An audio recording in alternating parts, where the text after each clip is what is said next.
Bismillahirrahmanirrahim. Assalamualaikum warahmatullahi wabarakatuh. Waalaikumsalam warahmatullahi wabarakatuh. Sahabat Haromain TV, jumpa lagi dengan saya Siti Arfiah. Alhamdulillah, hari ini saya sedang bersama dengan Tuan Guru Bajang Dr. Kiai Haji Muhammad Jainul Majidi MA atau lebih akrab disapa dengan Tuan Guru Bajang. Beliau adalah salah satu tokoh nasional yang berasal dari Indonesia Timur. Baik sahabat Haromain TV, langsung saja ikuti wawancara kami bersama beliau. Baik Tuan Guru, Assalamualaikum warahmatullahi wabarakatuh. Waalaikumsalam warahmatullahi wabarakatuh. Apa kabar? Arfiah sehat ya? Alhamdulillah sehat. Untuk pemirsa Haromain TV juga, semoga semua sehat walafiat dan diberkahi Allah Subhanahu wa taala. Bagaimana Tuan Guru kabarnya hari ini? Baik, alhamdulillah. Alhamdulillah. Alhamdulillah. Senang sekali Tuan Guru hari ini bisa berjumpa dengan Tuan Guru. Sebelumnya terima kasih atas kesempatan yang telah diberikan. Sama-sama. Baik Tuan Guru, dalam rangka Milad Pondok Pesantren Madinah Haromain yang ke-1 Windu, kami tim Haromain TV ingin menggali biografi Tuan Guru dari lahir hingga sekarang ini, supaya generasi milenial khususnya para santri bisa mengikuti jejak kesuksesan Tuan Guru. Baik Tuan Guru, kalau boleh tahu kapan dan di mana Tuan Guru dilahirkan? Bismillahirrahmanirrahim. Saya lahir itu di Pancor, 31 Mei 1972. Ya, Lalu, Lombok Timur. Lombok Timur. Berarti memang dari kecil sudah dibesarkan di Lombok ya Tuan Guru? Iya, saya lahir kecil dan dewasa juga di Lombok. Lalu bagaimana masa-masa belajar Tuan Guru dari kecil, dari sekolah dasar hingga ke perguruan tinggi? Saya waktu SD itu di Mataram, ya. Jadi SD 3, sekarang SD 6 namanya. Lancar alhamdulillah, kemudian setelah itu melanjutkan di Muallimin, di Pondok Pesantren Darun Nahdlatain Nahdlatul Wathon Pancor. Selesai Muallimin, setelah itu berangkat ke Kairo. Berapa tahun Tuan Guru belajar di Kairo? Saya di Kairo itu kalau dihitung S1 4 tahun, S2 itu 4 tahun juga. Kemudian untuk S3 yang menulis agak lama ya. Jadi mungkin lebih dari 10 tahun. Lumayan lama ya Tuan Guru. Lalu ketika kuliah dulu, apa Tuan Guru aktif dalam organisasi kemahasiswaan? Iya, waktu itu saya aktif di keluarga mahasiswa Nusa Tenggara Barat yang ada di Kairo. Jadi di Kairo itu mahasiswa Indonesia itu memiliki organisasi kedaerahan masing-masing. Nah, saya aktif di organisasi keluarga mahasiswa NTB, juga aktif di HPMI, Himpunan Pelajar dan Mahasiswa Indonesia. Termasuk juga saya aktif di KMNU pada waktu itu, ya, khususnya di divisi penerbitannya, ya. Itu beberapa kegiatan di Kairo dulu. Lalu sejak kapan Tuan Guru tertarik di dunia dakwah Islamnya hingga bisa seperti sekarang ini Tuan Guru?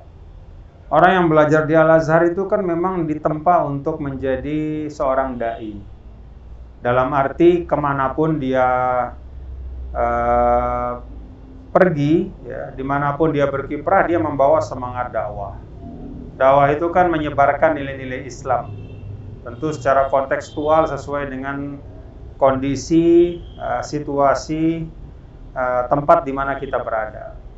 Jadi saya pikir semangat dakwah itu mulai tertanam ya sejak awal ya. Bahkan ketika masih di pondok pesantren dan kemudian menjadi lebih kuat ketika sudah kuliah di Al-Azhar Kairo. Apa ini cita-cita Tuan Guru dari sejak kecil? Saya tidak pernah punya cita-cita secara khusus ya sebagai juru dakwah. Waktu kecil sekali saya punya cita-cita sebagai tentara dulu sebenarnya. Tapi kemudian kan mengikuti proses pendidikan, kemudian saya sempat bercita-cita sebagai guru, ya, karena memang passion saya itu pada mengajar. Lalu kemudian ya aktif di Ormas, ya, di Nahdlatul Wathon, mengajar di kampus gitu dan berdakwahlah secara umum. Di beberapa seminar Tuan Guru sering menyampaikan tentang Islam Wasatiyah. Nah, apa itu Islam Wasatiyah itu Tuan Guru? Islam Wasatiyah itu sebenarnya istilah yang mencerminkan sikap beragama. yang bercirikan sikap yang moderat, ya. Dan wasatiyah itu sesungguhnya kan terambil dari Al-Quran dan hadis. Dari Al-Quran disebutkan wa kadzalika ja'alnakum ummatan wasata, umat pertengahan. Dari kata pertengahan itu kemudian diambil istilah wasatiyah. Kemudian di dalam hadis Rasul sallallahu alaihi wasallam juga disebutkan bahwa inna dina yusrun wala yushadad dina ahadun illa ghalaba. Bahwa agama Islam ini agama yang Allah turunkan dalam keadaan mudah. Allah yang memudahkan. Dalam arti ajaran-ajarannya itu dapat dilaksanakan dengan baik, ya, dengan proporsional, ya, tanpa ada katakanlah sikap-sikap yang berlebihan. Jadi wasatiyah itu adalah moderasi beragama. Baik, Tuan Guru. Kemudian sebagai tokoh nasional, apa harapan-harapan yang belum bisa Tuan Guru capai hingga saat ini? Saya orang yang punya prinsip dan pandangan bahwa sesungguhnya tidak ada yang tidak tercapai. Karena bagi saya kan apa yang kita peroleh hari ini itulah yang maksimal yang kita ikhtiarkan. Karena itu saya tidak pernah kehilangan kata bersyukur, ya. Dan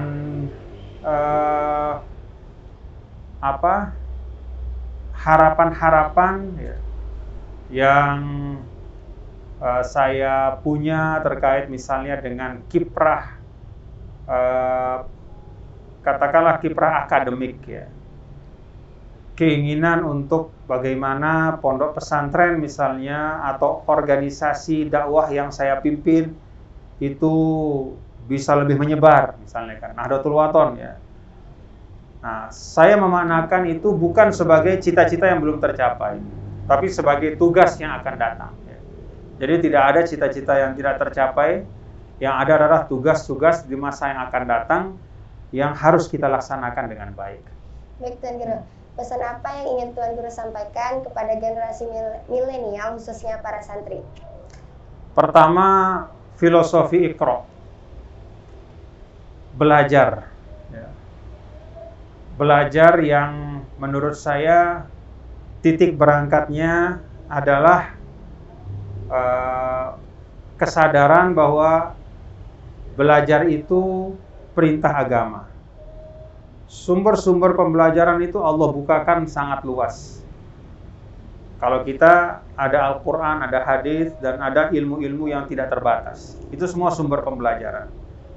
Dan yang saya harapkan ketika proses anak-anak muda, generasi sekarang ini untuk belajar, saya berharap anak-anak muda tetap memiliki nilai-nilai, ya, akhlak, etika, ya, adab yang tetap dijaga dan dipelihara.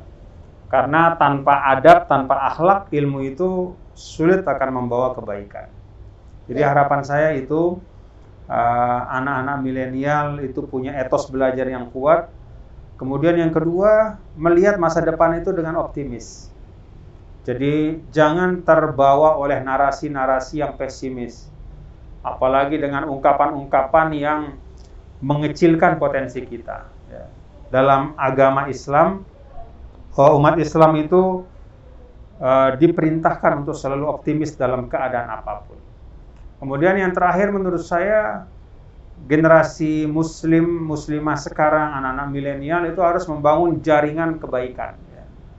Jadi jejaring kebaikan dalam arti, ya, sejak awal sekali, misalnya